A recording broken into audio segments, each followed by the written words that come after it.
Gianna, did you see that Sergio needs the interpretation invite again? Or request again?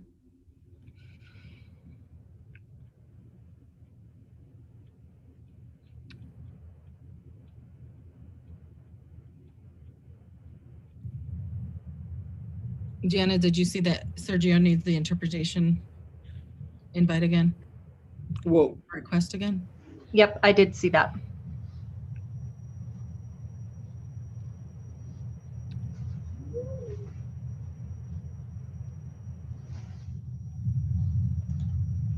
Gianna, did you see that Sergio needs the interpretation invite again?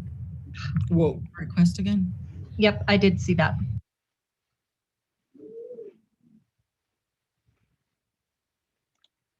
Okay. Hang on. Sergio.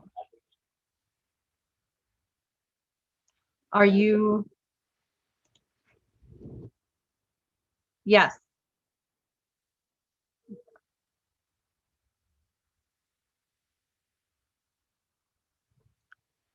You're in the main room right now.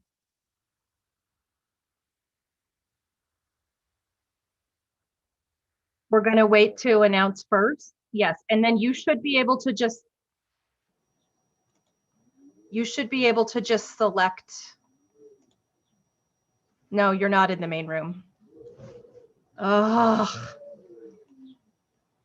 We might have to have Silvina explain it in Spanish. That's okay, I can. Okay. Sorry, Sergio, you are in the Spanish channel.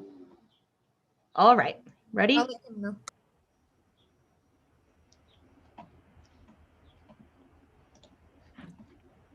Okay, Miss Deanna, do you want to present? Yep. Presenting now. All right.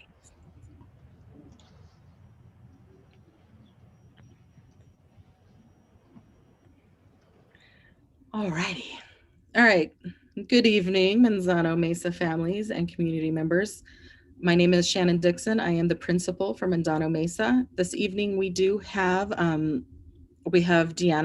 Creighton Cook she's DJing our Zoom meeting, and she's with the ABC Community School Partnership. And then we have Victoria Pham, and she is a Vietnamese interpreter, and Sergio, and he will be our Spanish interpreter. Next.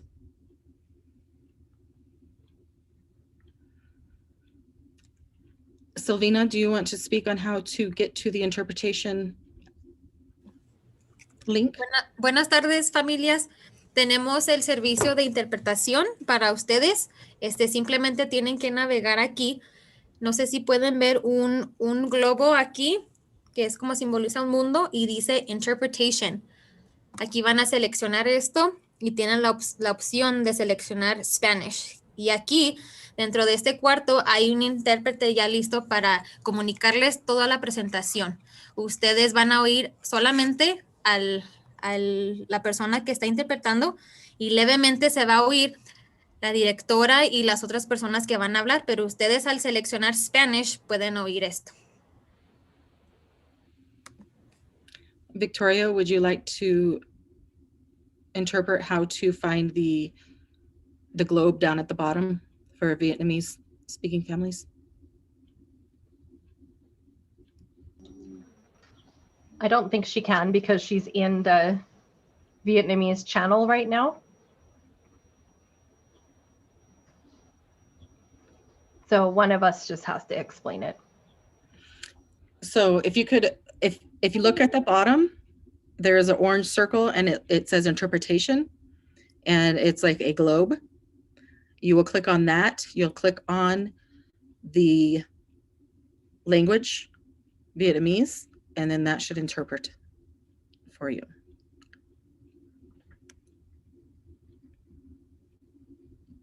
All right. So before we go a little further, please make sure you register for next year. And when you are registering, please update your parent account view. We have a lot of school messengers that are being blocked. So when we send out the messages, so please make sure you update that information.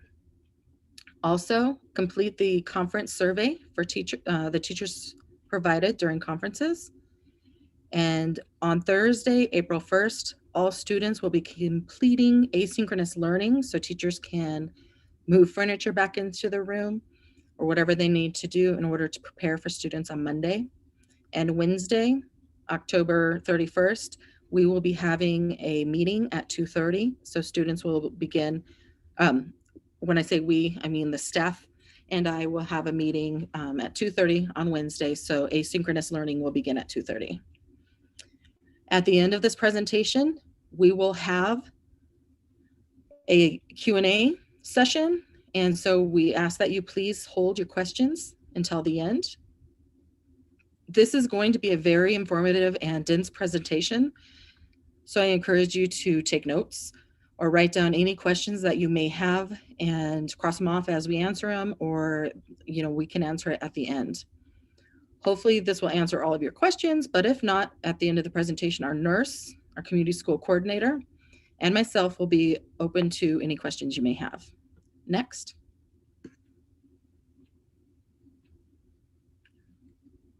On tonight's agenda, we are going to discuss the full entry plan, and it's going to give specific information pertaining to students returning to campus. We will go over our school budget for next year, the family engagement policy and compact for Title I. This is an annual review that Manzano Mesa elementary families participate in every year because we are a Title I school. And then, of course, we will have the opportunity to answer any questions based on presented information. Next.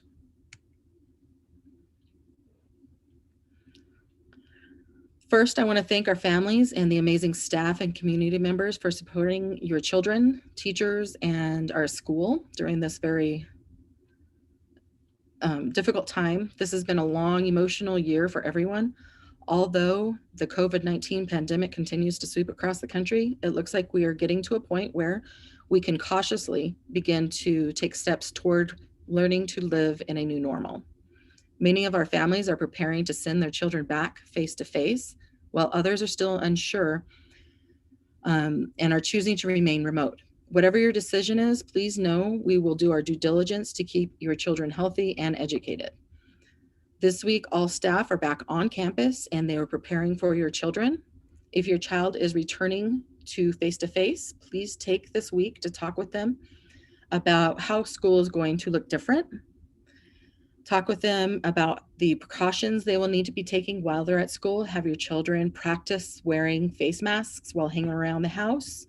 Practice washing your hands together thoroughly throughout the day. If your child is remote, talk with your kiddo and let them know that the schedules may be changing a bit to accommodate students returning in person, as well as they will be seeing some of their classmates in the classroom. They may have a few mixed feelings about this. I encourage you to be honest, have encouraging conversations to let them work through some of their feelings. In fact, both of our in-person and remote students are probably going to have some mixed feelings about everything that's going on and the new rules that they're going to have to follow. Next. Manzano Mesa does have we do have filtered air, and the district has opened our dampers from the swamp coolers, and we will have windows cracked to support in air circulation. Consequently, students are encouraged to dress in layers and bring jackets with them. If your child needs a jacket or clothing assistance, they can go through the ABC or APS Community Clothing Bank. You can please contact our school counselor or our community school coordinator for assistance. Our water fountains will be closed. However, okay, you're good. However, we do have water stations available for students to refill their personal water bottles. They're touchless, and so please encourage them to bring water bottles. Next. All right, campus access, and I know this is a very difficult situation because we are a community school. However, visitors are not allowed on campus while students are present. Families are asked to send emails or call the school to avoid coming on campus. Stay in your vehicles during parent pickup and drop off. Walkers We're asking families to please stay at the curb in front of the school and watch your children walk onto the campus. If your kiddo is tardy, please call the office and watch your child enter into the building through the main entrance. If your child is going to be picked up early, we really discourage this, but we do, if there is an emergency, please call the office and we will have your child ready when you come. Please know if you are out of your car or walking around while children are on campus, we will ask you to return to your car or leave campus. This is a district-wide rule, so we will be following it. I realize it may seem ridiculous, but it comes down to equity and safety.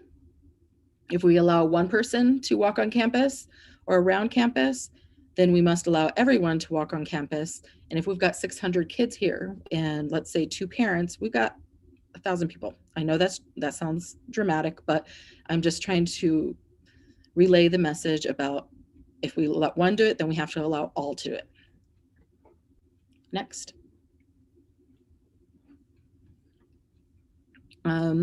Some questions that have been coming up about attendance. Will attendance still be taken if my child stays remote? Yes, attendance counts, whether remote or on campus. If your child is not present, they will be counted absent. One biggie for the remote kiddos, teachers are not going to be able to stop and text to say, hey, your kiddo's not on. So please be sure to make sure your kids are getting on. The attendance information will come from the automated message from our school. What if my child does not feel like attending school one day? Can they attend remotely? It is important to choose either in person or remote and follow through with it. We do not want to lose track of children, so please, when you commit, commit. What if there's an emergency?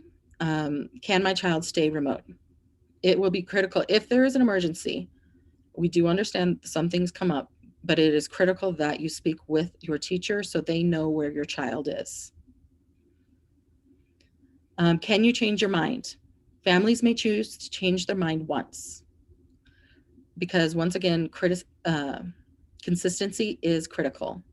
If a family chooses to change in person, like to in person, then they really need to articulate this to the teacher rather than just sending their kid the next day. They have to articulate it to the teacher so that teacher can prepare your child's space. We understand that circumstances change and we are happy to accommodate. However, consistency is critical for everyone, and it can get confusing for teachers to monitor whether a child is supposed to be on campus or not. Therefore, if you're, we are asking families to please stick with their decision to the best of their ability. If you decide you want your child to return in person, please notify them and give them at least 24 hours. I already said that. Sorry about that. All right, next. All right, sanitation. That's a biggie for where we're at right now in society. We at Manzano Mesa, we have the proper cleaning procedures. We follow EPA and CDC guidelines. We have approved products for sanitizing and disinfecting. Classrooms are cleaned daily. Custodians are prioritizing cleaning the high-touch surfaces, stocking up the bathrooms with soap and other cleaning supplies throughout the day. Students must wash their hands or sanitize throughout the day. When they enter into the classroom, they wash their hands. When they exit out of the classroom, before they go to another pullout or go to a pullout, they wash their hands. When they come back from the pullout, they wash their hands. There will be minimized personal items on desks. Individualized bins have been purchased and they all have student supplies in them. So we do not need parents sending supplies because we have already purchased those. Every room has a sanitation tote for periodic cleaning throughout the day. We have purchased, as a school, we have purchased 2 electrostatic sprayers that will be used nightly and in the bathrooms multiple times a day. This is the newest tool in the cleaning industry, and it's used to disinfect surfaces with electrically charge particles for even complete disinfecting coverage. Next. Bus transportation at this point is tentative. The district is asking that families provide transportation to and from school for their children when possible. APS probably won't have enough buses or bus drivers to resume all routes, so it will prioritize transportation services to the areas with the highest need. We are waiting on word currently from the district on whether our students will have bus transportation available. As of today, Monday, March 29th, we do not have buses. When we do, we will send out a messenger to families to let you know. Students are more than welcome to ride the city buses for free. And we encourage walking groups, and carpools are absolutely encouraged. When we do get the buses, and hopefully it happens soon, there are some COVID safe practices students must adhere to. There will be 2 students per seat when possible, but it can go as high as 3, and full capacity per PED and CDC. There will be plenty of ventilation if you've ever been on those buses. They are going to open the roof hatches and the windows. Students must wear a mask. The drivers will spray and wipe down high-touch areas after each run. There will be hand sanitizer on each bus.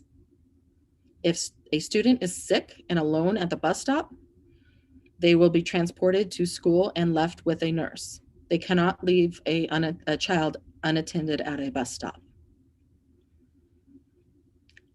If a student or a bus driver do become ill with COVID-19 and it's been verified, the entire bus pod will need to be quarantined.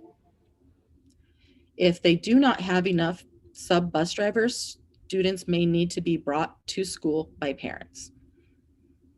Families are encouraged to drive students, mainly because it's a small area, and if the bus driver gets sick or there's a student that is on that or on the bus, then they will have to quarantine. Next. We do have Children's Choice before and after school care that will begin on April 5th. Please contact Monique or Kevin. Their emails are at the bottom, and Monique's telephone number is right there, the 505-974-9321. And it will be similar to what we've done in the past for the before and the after school programs. Please know capacity is limited. And they also want you to know that just because you've completed the registration, this does not guarantee they're going to be able to immediately accept your child into the program. There may be a short waiting list period. And they said, please read all instructions and confirmation emails carefully. Next. This is Miss Angela, our school nurse, and she is now going to share some information. Hi, my name is Angela Arnold. I'm the school nurse here at Manzano, Mesa. I'd like to take this moment to share with you on how the health office will be managed when students return to campus. When a student requests the need to go to the health office will actually go to them. This is to help limit the number of people in the hallways during the school day. If a student happens to show signs and symptoms of illness or COVID-like symptoms, they will be escorted out to the isolation room we have set up in one of the portables. A parent or guardian will be notified and asked to come pick them up as soon as possible. This is so we can clean the isolation room and have it ready for the next person. There is a video to follow that shows you what the isolation room looks like at this time. If you happen to have a student with chronic health conditions, we still do need those health forms filled out, like the asthma action plan or a seizure action plan. You can find those forms on the bureau underneath the health office. Or you can call us, and we will, here at the health office, we will be gladly to send them to you via email. My office hours are 8:45 to 3:45, Monday through Friday. We look forward to seeing you soon. Bye. Next. Hi.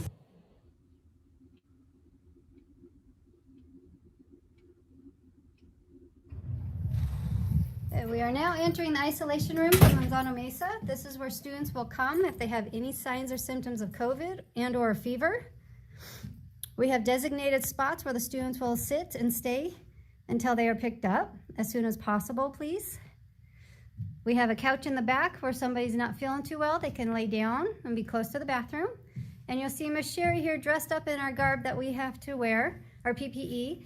We're required to wear this for APS whenever we're in the isolation room. We just want to give you a little glimpse of where the students will come when they're sick. And then we will meet you out front. We'll escort them out front and meet you at the car. Thank you. We are now in. Gotta unmute myself. All right, masks. All staff and students are required to wear face coverings except while they are eating or drinking. This includes in the classrooms, the playground, and common areas. There are very few exceptions for students and staff with medical conditions that do not have to wear a mask. However, you will need to contact, if this is the case, you will need to contact our health office. We will need a health provider's note, and we will have to also have a 504 meeting before your child can return to in-person learning. Masks need to be at least 2 to 3 layers. Please make sure they're breathable. They must securely cover your nose or your child's nose. Face shields are not a substitute for face masks. If they choose to wear a face shield, they also must wear a mask. Scarves and gaiters, which are like the neck wraparounds, or masks with vents, those are not to be used. Students are asked to bring their own face coverings with an extra one, though we do have some available in the nurse's office if your child's mask gets soiled or ruined. Next.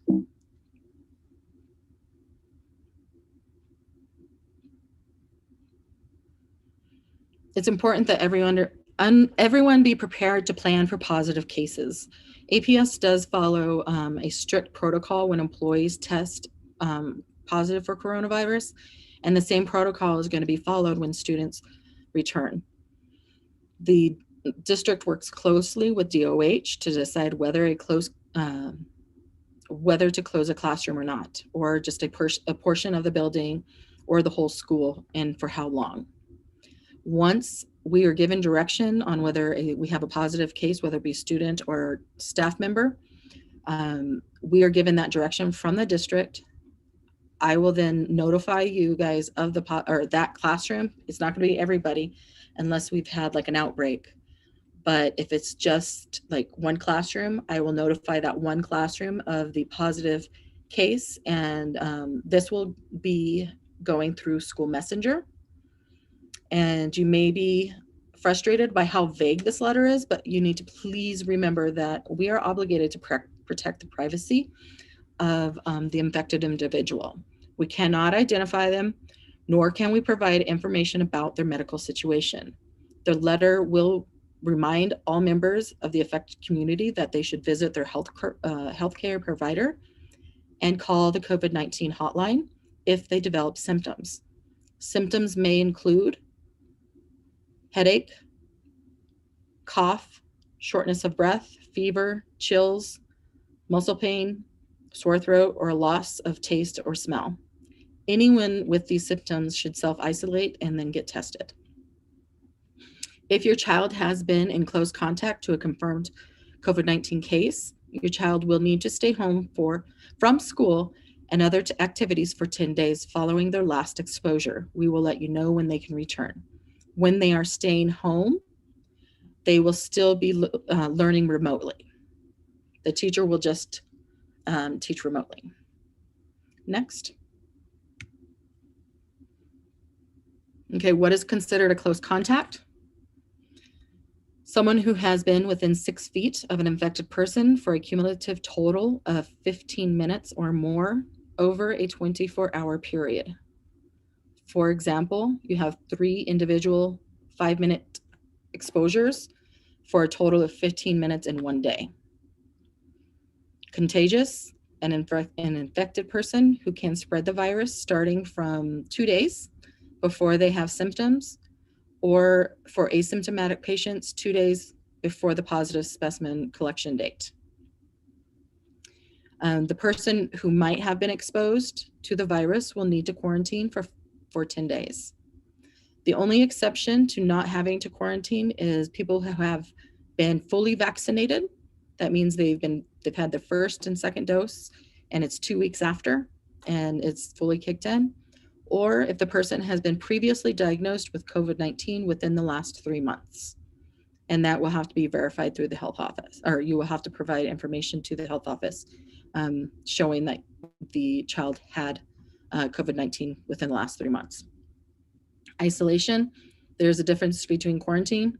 Quarantine is you're hanging out at home, you may be interacting with others within your household. Isolation is that the person who is infected stays away from others, even those that are in their home. You must isolate for at least 10 days since symptoms first appeared, and at least 24 hours with no fever, and that's no fever without fever-reducing medication, and all other symptoms are improving. Next. All right, so before dropping your kiddo off in the mornings, all families, and this is an honor system, all families every morning will need to do the following. And this checklist will be sent home. Does your child currently have a temperature of over 100.4 degrees? Has your child had a fever, any fever reducing medication? If yes to those questions, please keep them home. Also, if in the past 24 hours, if your child has experienced a sore throat, a runny nose, congestion, a new frequent dry cough, for students with chronic allergies or asthma, it would be a change in that baseline. If they have diarrhea, vomiting, loss of taste or smell, a new onset of a headache, fatigue, or muscle or body aches, please keep them home. If your child has been in close contact with anyone who has exhibited any of these symptoms, or if your child has recently been in contact with anyone who has tested positive, please keep them home. Before your children leave the house, and we do have a checklist on this also that we will be sending families, please make sure your child has everything that they need in their backpacks and will be ready to exit the car quickly. More information about arrival and dismissal will be covered shortly. We will be sending out a document that has much of the information that has been presented here this evening. For example, the passive screener information, as well as that checklist for parents every morning. Next. Daily. Students are expected to be prepared for in-person learning by, this is what your children need to bring to school. They're charged iPad or Chromebook, and please bring the charger.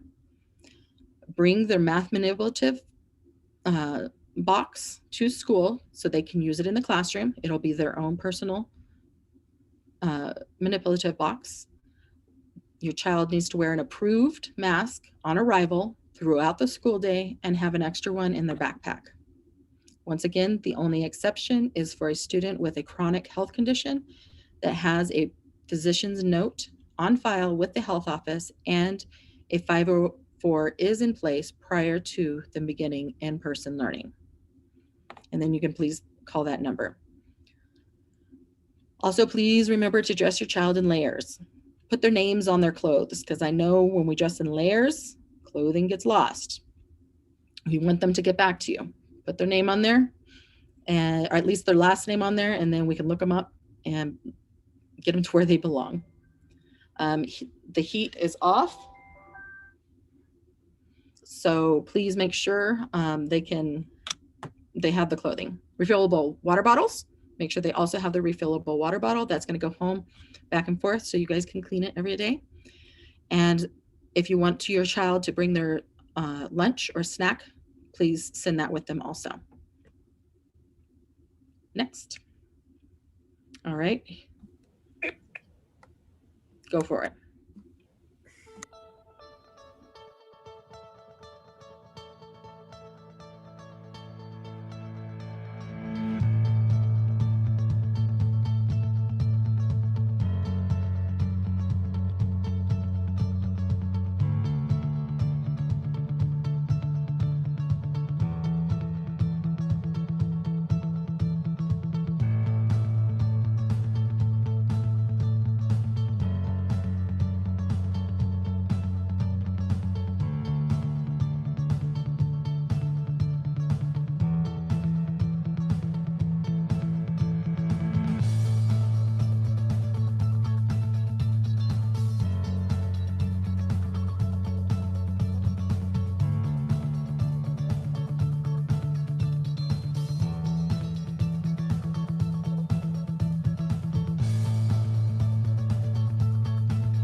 Next, please.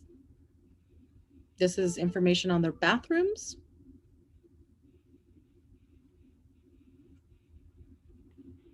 Bathroom procedures for Manzano Mesa Elementary School. From classroom to bathroom and back again. Get permission to go to the bathroom. Each teacher has a different process. Make sure you check with your teacher to know the classroom bathroom use expectations. Use hand sanitizer before leaving the classroom. Go to your class's assigned bathroom and make sure there is an opening in the bathroom. How do you do that? Check the lights outside the bathroom. If all lights are off, there is no one in the bathroom and you may enter. As long as there is one light off, you are allowed to enter. If all the lights are on, you will need to wait in line in the hall until someone leaves. Don't forget to stand 6 feet apart if you have to wait, and go to the end of the line if other students are already waiting. When it is your turn, press one light so that it is on before you enter. You may then go in to use the bathroom. Use only stalls, urinals, and sinks that are open. If it is closed, covered, locked, or has a do not use sign, do not use it.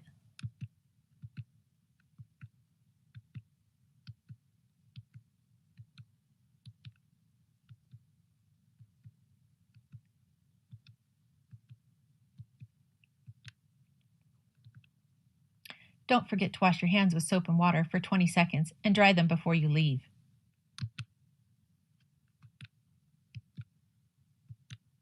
Make sure to turn off a light when you leave so others will know they can go into the bathroom. Return to class. Use hand sanitizer when you get back to class and follow your classroom rules for returning to your work. Stay safe, meerkats.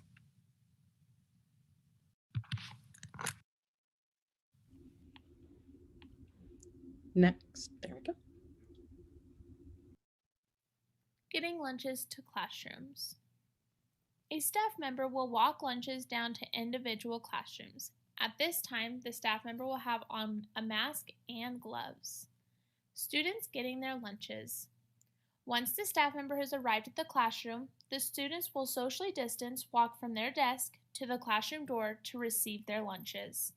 The teacher will ensure that the students are staying socially distanced by telling them when they can go and get their lunch. The students will patiently wait until everybody has their lunch. Then they may take off their mask to eat. The teacher will then leave at this time, and another staff member will watch as the students eat their lunch. Once the students are done eating, they must place their mask back on, and they will do an individual activity. Portable classrooms getting lunches. Students whose classrooms are located in the portables will have to walk to the building doors to receive their lunch and carry it back to their classroom. From walking to the portables to the building doors, the students will stay 6 feet apart, and walking back, they will do the same. Please keep in mind that students will wash hands before eating, will eat at their desks socially distanced, will only have masks off while eating. Lunch will be 30 minutes, and if they finish early, the students will be allowed to do an independent activity. There will be no lunch recess. Thank you for watching Lunchtime with Manzano Mesa.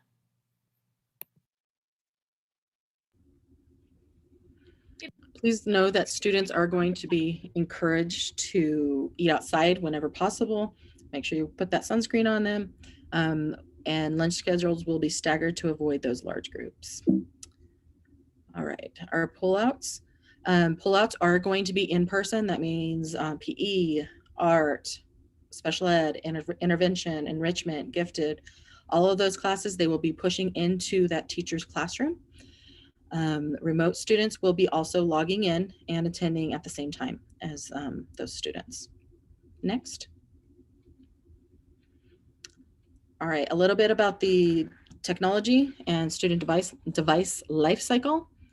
The devices are still being repaired by the district. We cannot fix them as a school. We do not have that capability. You will still need to take them to the district in order to get that taken care of. The district does have a 1, 2, 3 strike policy now, as far as they will only replace it, and police reports do need to be created when it's been lost, stolen, or damaged. Devices are going to be recalled only for our second graders because they are using iPads right now.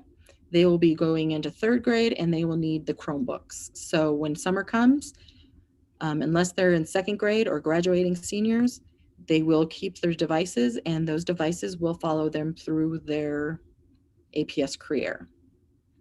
When leaving APS, those devices must be turned in. If they are not, then we contact the district and they will put in a police report, as well as they will make it, they call it bricking it, which means that they will disconnect it from our internet, and so you can't use it. APS has checked out device technology to all students. Please make sure that your child is bringing the APS approved devices, because our personal devices do not connect to the Wi-Fi. They cannot be used. So therefore, they need to use their APS technology. Next. Fire drills, shelter in place, and evacuations. Per New Mexico PED, schools must complete an emergency drill at least once a week during the first 4 weeks. This is normal. And then during the rest of the school year, we are supposed to do at least 4 additional drills. However, we only have 7 weeks, full weeks, 7 weeks and 2 days, to perform every one of these 8 drills. So your children will talk about doing a lot of fire drills, a lot of shelters in places, and the evacuation. My last word we got is we do not have to go all the way to the evacuation center, but there's a certain amount of distance we do have to have from the school. So we will practice that. But just please know that your kiddo, nothing's wrong with the school. Your kiddos, we just have to do what the PED is requiring to be safe. Next. Arrival and pickup. Here's the Manzano Mesa Elementary arrival and dismissal procedures. It may be a little bit confusing at the beginning of the year, but don't worry. There are plenty of signs telling you what to do as you and your child arrive to school. You will be required to stay inside of your vehicle until your student is released by a duty. There will be signs identifying where students should go and where you should continue and or stop your vehicle. Typically, you may have stopped at the very front of our building, right in front of our offices, in order to drop off or pick up your student. This year, in this COVID year, in order to ensure that your student is able to stay at least 6 feet apart from other students, we are asking that parents pull all the way forward past the Child Development Center into the area, the second green area on the map in the lower left-hand corner.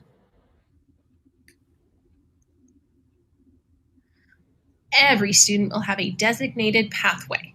Kinder through second will follow the white dots. As you can see in the video, they're pretty big. They're hard to miss. Third through fifth graders will follow pink dots. The journey to your classroom may look a little bit different, but once you're inside, the learning will be even better. All families will be designated in a wave.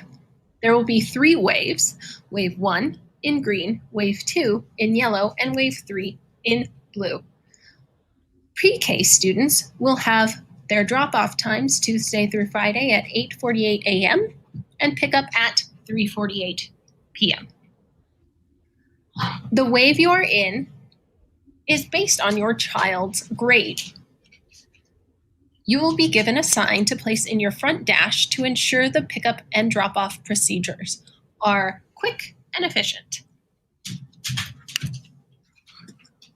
If your child rides a bus or is a walker, the bus drop-off will be very similar to what they've experienced in previous years. There will be a duty teacher to make sure students stay 6 feet apart as they exit the bus. Then students will go to their designated pathway. Again, K through 2 will use one pathway and 3 through 5 will use another. There will be plenty of educational assistants and other support staff to ensure your child gets to class safely and quickly. Walkers will no longer be allowed to use the back gate. This will be locked. They will all need to enter at the front of the school using the same designated pathways as all other students. As students use those pathways to get to their classrooms, teachers will be ready in their classrooms for their students to arrive. They will greet their students at the door and remind them to hand sanitize, set their things down, and wash their hands with soap and water before going to their designated seat. Teachers will also take their temperature after they get settled. Dismissal will be similar to drop-off. There will be socially distanced bus lines. Teachers will all walk their class to the front of the school during their wave time. Siblings in upper grades will pick up younger siblings using the back doors to their classrooms. We have a sibling list that is ready to go for when our students return. Walkers will be released from the front of the school. Teachers will be sure to keep all students at least 6 feet apart. Students not picked up on time will sit outside on designated markings with another duty teacher. We hope this arrival and dismissal procedure will ensure safety and efficiency as our students enter the building once again.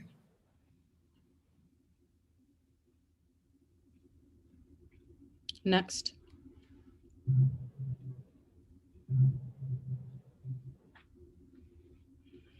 All right, so I know that this seems very complicated.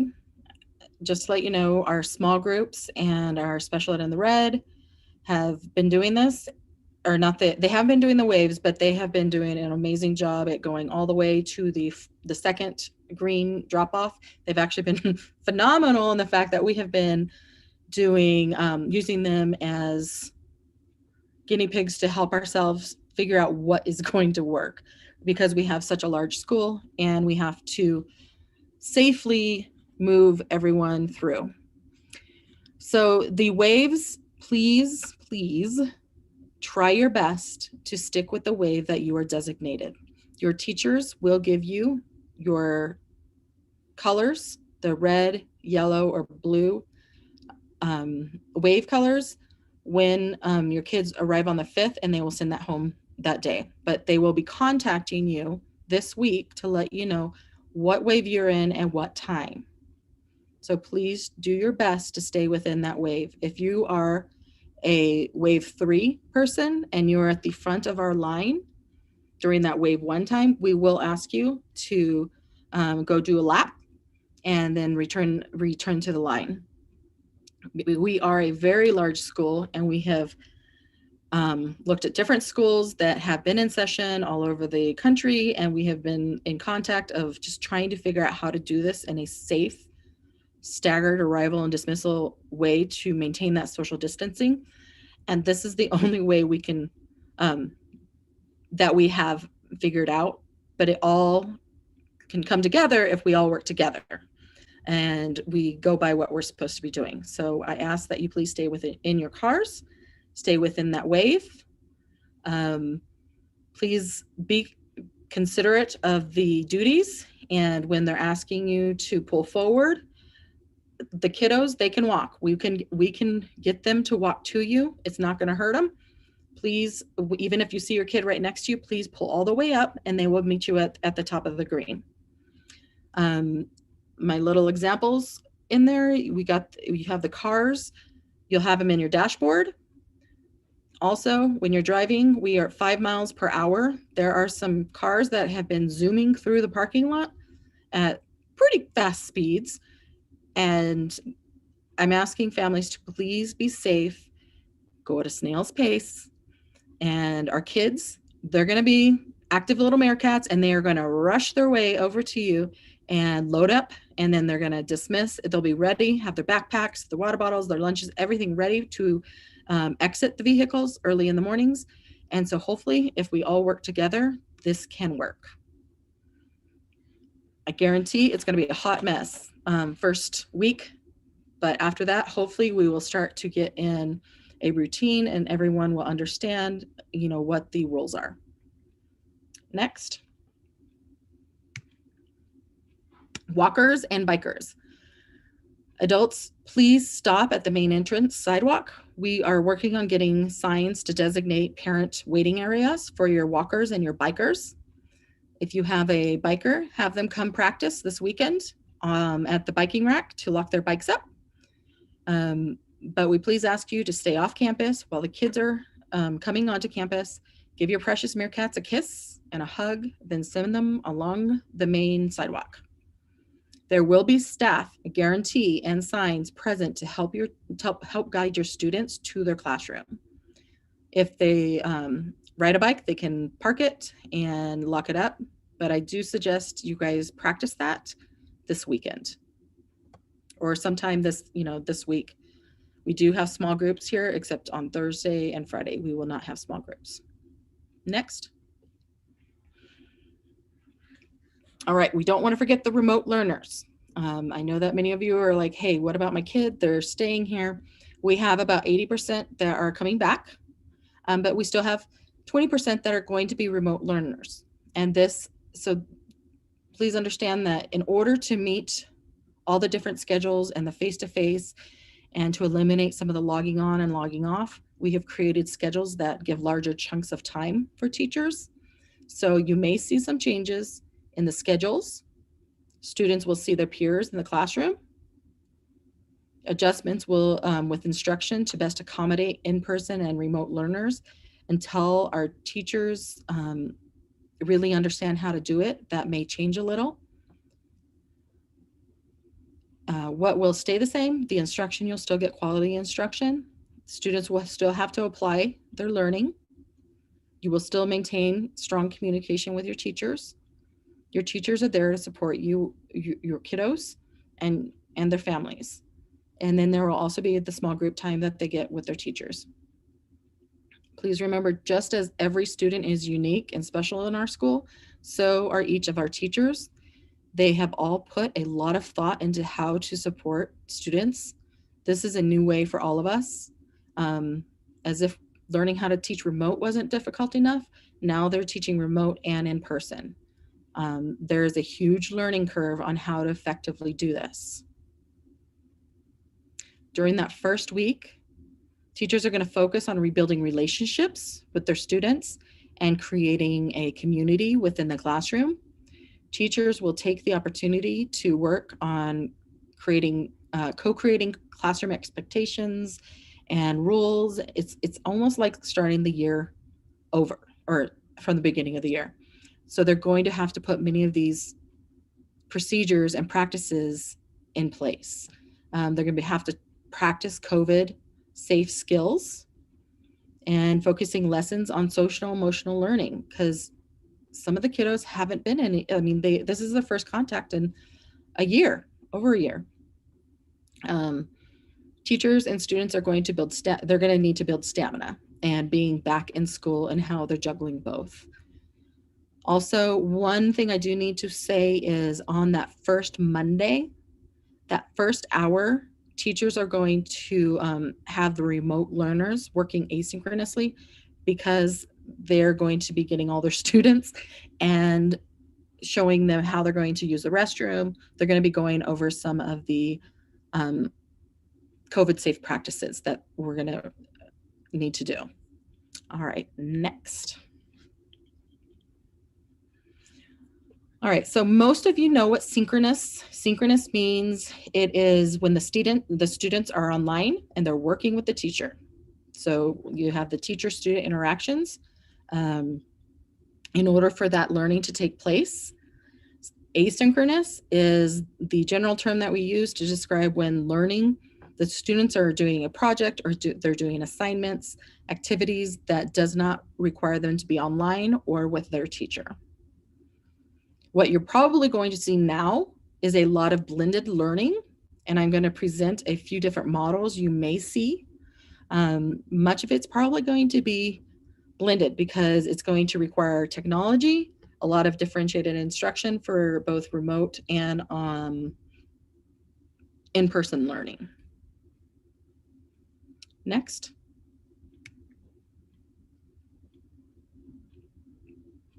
All right, so this is the synchronous model, and that is when you see the teacher and the students are using their tech at school, and then you see the kiddos at home using their tech with the teacher delivering the instruction simultaneously for students in person and on virtually at home. And because all this instruction happens at the same time, this does require live streaming. The district has assured us that they have been working on the back end to make sure the bandwidth will be able to handle this. However, only time will tell. So this is where you might see things flopping in the classroom because the internet goes out or it's lagging. So please be patient as teachers, we get everyone back and we start experimenting with this new way of teaching. Next, please. You might see a semi-synchronous model. It's a mix of synchronous and asynchronous learning. The model utilizes a blend of live teaching and independent work to provide flexible learning environment for both in-person and at-home students. This provides space for flow between synchronous and asynchronous activities. Students meet for the lesson and then they break into independent small groups. That is the same at home as it would be in the classroom. Then the students will come back together as a whole group at a specific time to review. Next. Some teachers may choose a flipped model or a variation of it, and this is when students engage with the direct instruction asynchronously, so they may watch a video explaining the lesson, but then when they get in person or that synchronous time with the teacher, then they're applying it's the application of that knowledge that they learned through the video or whatnot. Next. Then there may be a station rotation. I do know that some of our teachers that have been doing small groups, this is how they have been running their classrooms, a mix of everything.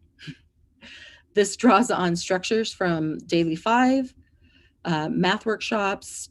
Students rotate through a series of activities throughout the day. And during the day, students may engage in stations such as teacher-led station, online station, offline station. So you will see a variety of different models out there. Please give grace to the teachers as they experiment and try to provide quality instruction for your students. Now, before I move into the budget or onto the budget, I would like to once again express my gratitude to all of our teachers and families for your dedication and the commitment to support our children in their learning. This time in our lives has been a test of resilience, compassion, and determination. It has not been easy by any means, but hopefully we will continue to move forward and develop new strategies and tools to live side by side with this virus while continuing to grow our future leaders. All right, next.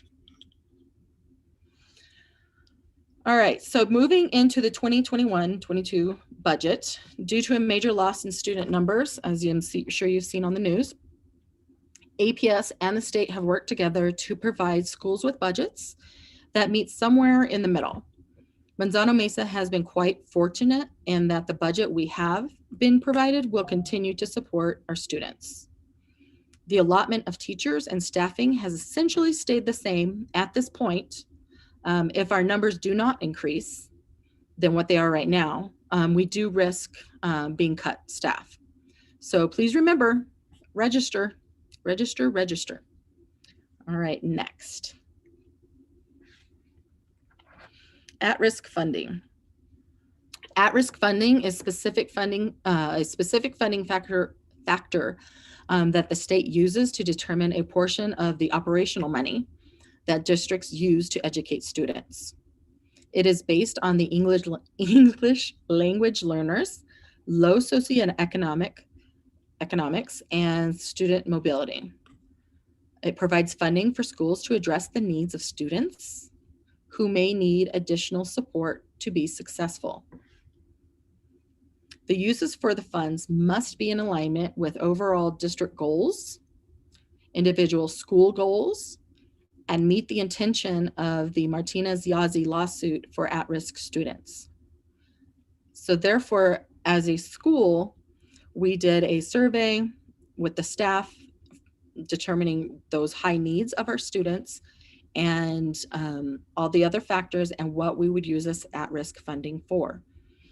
We are purchasing a 1.0 dean of students to provide ongoing professional development for teachers, a 1.0 PE coach to support physical health for our students, 0.25 community school coordinator for sustainability in hopes to apply and receive the community school funding grant that we received the last 2 years, a 0.18 to pay for the other part of our math intervention, which you will see in our Title I budget shortly. 1.0 computer assistant to help support the upkeep of tech on campus. Right now, that's me, and I am not doing a very good job. And as a school, it has been expressed that there isn't one like solid behavior plan and continuity between pre-K to 5th grade amongst all the teachers. So we are going to work on a school-wide behavior plan, a positive support strategies in order to create a learning environment. So that is where the other funds will come, or remaining funds will be used for that. Next. Title I funding is of the Elementary and Secondary Education Act as amended by the Every Student Succeeds Act, which is also known as ESEA, which provides financial assistance to local educational agencies for children from low-income families to help ensure that all children meet the challenging state academic standards. The majority of our Title I funds are allocated at the district level and then spread out to schools that qualify for Title I funding. To support students experiencing academic challenges, our instructional council has chosen to use the Title I funding to purchase a 1.0 ELA interventionist and the rest of our math interventionists to make it a 1.0. When I say 1.0, that's a full-time. FTE is a full-time employee. The interventionists will work with classroom teachers to identify struggling students. The interventionists will then provide Tier 2 instruction to specific K through 5th grade students. Tier 2 intervention is academically targeted small group instruction aimed to improve academic outcomes for students. This is not special ed. It is a step that we're trying to put these interventions in place and these supports in place to fill holes in hopes to, that we fill those holes. If we don't, then we know that there's something else going on that we need to test. So we're trying to make sure, is it a lack of education or a lack of, like if they've moved around a lot, or maybe they have some holes from the pandemic. We will provide those interventions, try to fill those holes. If the kiddo hits that wall in Tier 2, that's when we decide we're going to test students for special ed. So Tier 2 is not special ed. Tier 3 is, or special ed is its own entity, because now I'm going to the Tier 3 funding, which gets confusing because Tier 3 funding is funding that is designated to help ensure that our English language learners, our ELs, attain English language proficiency and meet those academic standards. So using the funding from, this year we purchased training. It's GLAD training for 4 of our teachers, And then the remainder of that money was spent on some summer learning little backpacks for our English language students, and those kiddos will get that before summer. We have been cut quite a bit of money in our Title III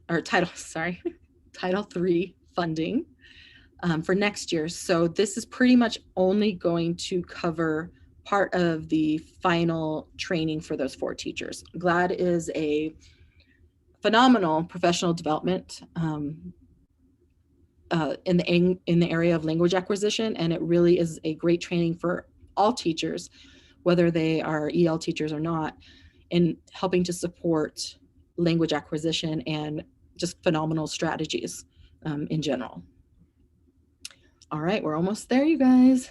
Next. All right, family engagement policy and the Title I Compact. Due to Manzano being a Title I school, there are specific criteria we must maintain for compliance. One of these requirements is the Title I Parent and Family Engagement section of Every Student Succeeds Act, which is ESSA. Every year, Manzano Mesa must review the Title I Compact. The compact outlines how parents, the entire school, and students will share the responsibility for improved student academic achievement and the means by which the school, the parents, will build and develop partnerships to help their child achieve these high-stakes standards. As I review the compact, please take notes of items you think may need adjustments. We will be having a community school meeting on Wednesday, April 7th to make revisions. All families and community members are absolutely invited to attend these. Just contact Sylvina Teo right there on the screen, and she can give you the link to our meeting. Next. The parent portion of the compact is that as parents, you will make sure your child attends school and will be on time every day. You will provide a caring home environment. You will teach your child the value of respecting themselves, others, and property. You will also teach your child appropriate behaviors and good manners. As parents, you will be involved in your child's education, which includes reading with your child every night and completing homework. You will, as a parent, read all the information that the school sends home and contact the school when you have a question or a concern. And lastly, you will seek the school and community resources that support the well-being of your child. On the students' end, because this is all about them, they too need to do their part. So as a student, they will have good attendance, they will be on time for class, and be ready to work. They will respect the rights of others to learn. They will take responsibility for their schoolwork and their behavior. They will ask for help from their parents and their teachers when they do not understand. And they will complete all homework assignments and read nightly. Next. On the teacher side of the compact, the teacher will always conduct themselves in a courteous and professional manner. They will provide challenging curriculum with high standards and expectations in academics and behavior, which meets all student needs. They will facilitate student-led learning within their classroom. They will communicate in clear and respectful and prompt manner, provide opportunities for parent involvement. I know that's been rough this year. They will also provide students with the encouragement and an opportunity to succeed. And they will also participate in professional development to grow themselves. As your administrator, I will create avenues of communication that are easily understood, informative, and convenient between school and home. Always open to that because we are a big school. Act as an instructional leader by supporting teachers in their classrooms. I will create a welcoming atmosphere for students and parents, and I will involve parents in the educational process by inviting parents to participate on committees and by offering parent workshops. Once again, we will be having the community school council meeting next Wednesday at 8 a.m. To create any revisions. We are open to input. So please contact Sylvina, our community school coordinator, so that she can send you a link to the meeting.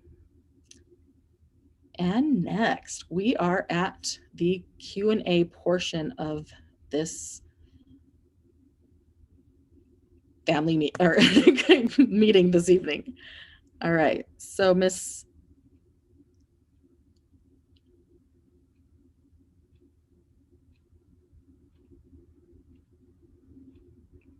Okay, so okay, let me see where I should start. Sylvina, would you like to read me the questions that you guys have not answered? Because I have not been paying attention to the. I think we have one. Okay. And I wanted to make sure that it was answered. It was on pullouts, on the pullout schedule. Was that responded? I believe that was Miss Rose. Okay, so just to clarify, your pullouts, your kids are going to be going into not their gen ed teacher's room. They're going to go into, let's say they have PE. They're going to push into that PE teacher's classroom. They're going to go to the gymnasium or outside. If your kiddos have intervention class, they will be going to that interventionist's classroom. Miss Rose, does that answer your question? Okay.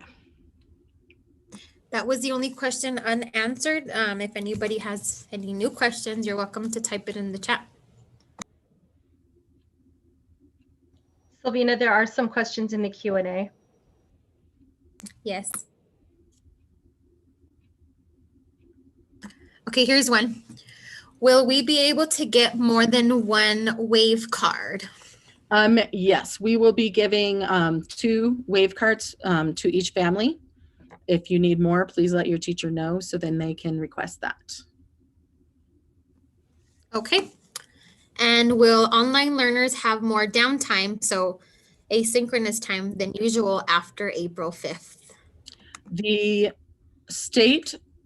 students are supposed to have 3 hours of face-to-face learning, and that means on remote wise also. So the expectation is they will have 3 hours seeing their teacher. So that will not change. Now how a lot of teachers were doing it is they were doing full group and then they would do small groups. There may be more full group or there may be more rotations, but all of that should equal into 3 hours. We've tried to chunk the schedules so then the kiddos aren't having to log in and log out and then log back in. Hopefully that answers it. And then we had one that I may have missed. It says, there's somebody asking, can students have certain items in their class boxes? About leaving their things in their class boxes. Or is it just strictly what the school provides? I guess I would need some clarification on what those items might be in those boxes. All students have the materials that they need for learning. As of today, they are packed and ready for the kids. Do you want to clarify that, Monica? While she's working on that, I see that Dre, how often will teachers be tested once in-person resumes? Once we are vaccinated, and we are fully vaccinated 2 weeks after that second, or if you've had the Johnson & Johnson, 2 weeks after that, once you are fully vaccinated, then we are no longer, do the random screenings, random tests.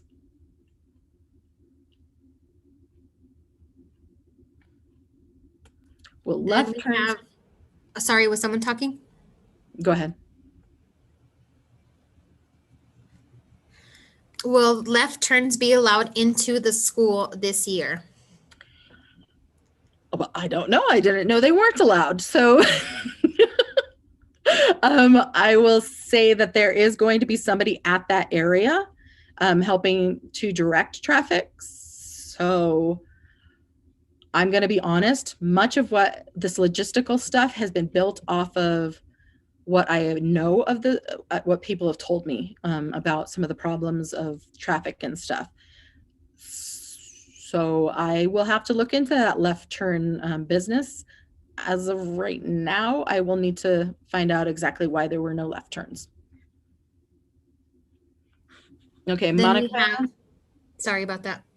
I'm just okay, Monica, any materials to not keep coming back and forth, iPads, and what not come will not come home, of course, but any materials that they meet. Okay, so if they have, so all the students should have materials for homework, because they've been working remotely. The iPads and the Chromebooks, it's really dependent on the teacher. One of the concerns we've had with the iPad and Chromebooks is, let's say we find out we have a positive case that night and I've got to cancel class, or I've got to put you guys in remote, then it would require the teacher to hand out those Chromebooks and iPads. So like, and parents would have to come by and pick those up. That is something that each teacher's going to have to decide if they want to send those home or not, like back and forth. But that iPad and that Chromebook is that child's technology until the Chromebook is until high school, the iPad is until second grade, and then they move over into a third grade Chromebook. Okay. We do have a question before it skips my mind from our YouTube live video. Okay. About partnering with the community center for the kids who attend the program at the center. And I think I can actually answer this one. Yeah. So like as us, they were also waiting to see what April 5th would look like. So what the community centers are doing, in my understanding, is the students who are currently going to the programs that the community centers have, those kids have a priority to register to those community centers. So if your child already attends programs in any community center, then they have priority to register. Now, it depends what community center you're looking into. Some accept they have a bigger capacity than others. So that's another question that I can help with. So if you all need my contact, I'll put it in the chat, but I can connect you to childcare. Okay. I'm going to answer Crystal's question on rain and snow days. Kids sit in the hallway doing effectively nothing but spreading virus. Can they be given the option of going outside if they want to? So the kiddos, the way we have created it is teachers are doing their own recess duty, whereas before all the children went out. And so we're not going to have that sitting out in the hallway at recess. They will be in their classrooms with that teacher because the teacher is the duty. So that won't be a problem. Before school, when they first get dropped off, they're going straight to their classrooms. They are not playing on the playground. They're going straight in around, depending on whether they're 3rd through 5th or they're K through 2nd. They go straight, they follow their dots, pink, 3rd through 5th, and there are signs everywhere. And kinder, K through 2nd will be the white dots.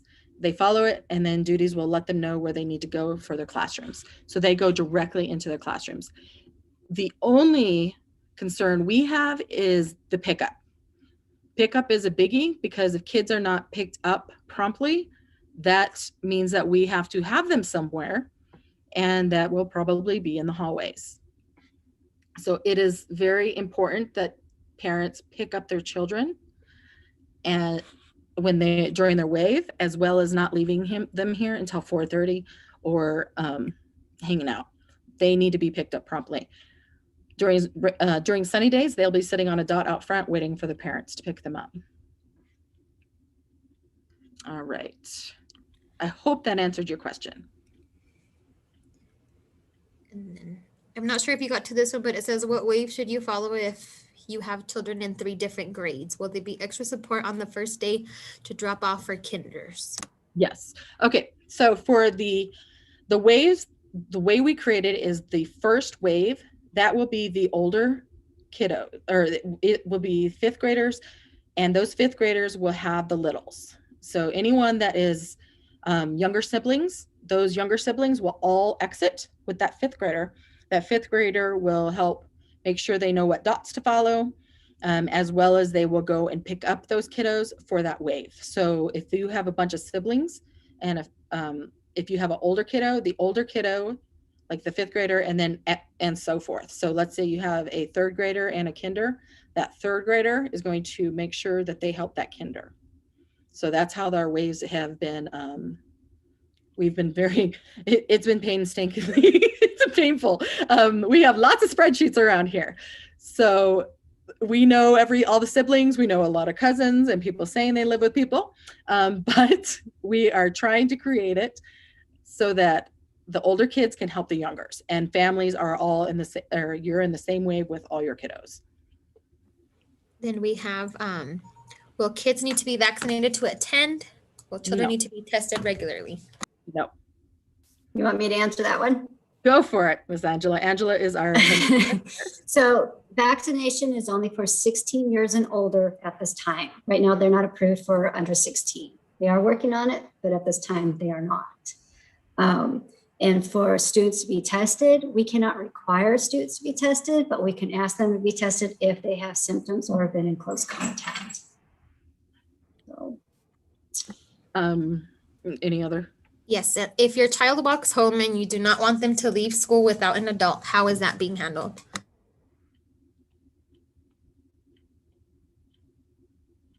Okay, I think I need to read that. I'm going to read it again. Yeah.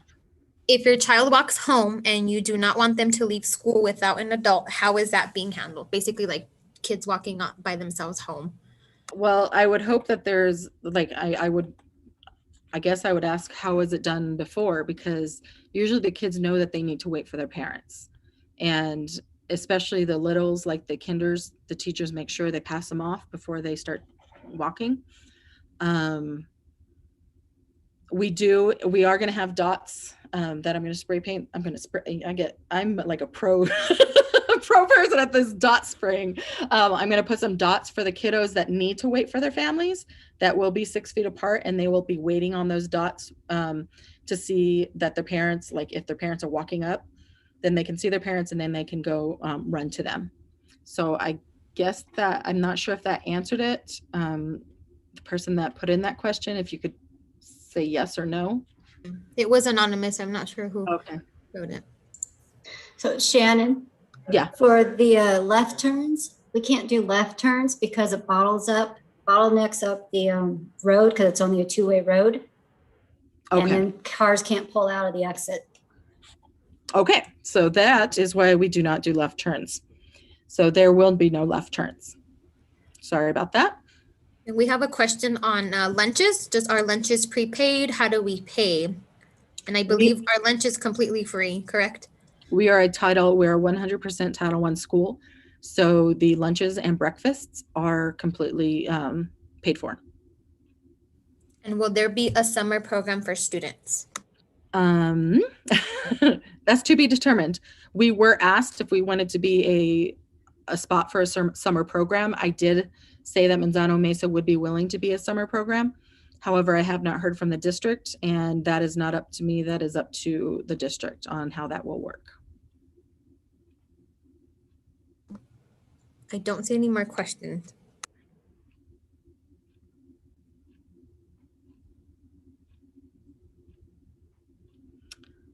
Students may take snack. Okay, so what about taking snacks from home? Yes, students may bring snacks from home. They will not be taken out to the playground. They will be eaten in the classroom. So that is a controlled environment. We don't want the kids running around or eating food while at recess or sitting at the same table where other children had been sitting. So we're trying to keep those hands out of those mouths to the best that we can. And they will need to wash their hands before eating, and they will need to wash their hands after eating. So practice that hand washing and get some lotion for their little knuckles. If you have any childcare questions, please contact Sylvina.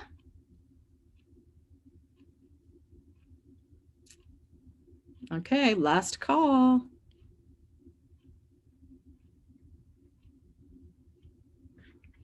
There's one about custodians, if they will be paid more due to more work. No, They should, but they should. That's why we spent a boatload on getting those backpack sprayers to make sure our kiddos would be safe, because it is a lot of work, and we have a phenomenal team. Usually it's one custodian during the day until 2, and then we get our 3 night custodians, but one of our custodians has been kind enough to work with the union and with us in order for us to have 2 day custodians and then 2 evening custodians, because this is a lot of work. It's a lot of work on everyone. This has been a ongoing plan since July, or I don't know. I think April is when I first started. So yeah, we're trying our best to support the janitors. So when you see them, please scream out the window and tell them how much you appreciate keeping your children safe, because they have been working. And the fact that they have been moving furniture back into classrooms, when they moved out furniture to help with that social distancing, is I'm going to need to get a chiropractor here to help support them.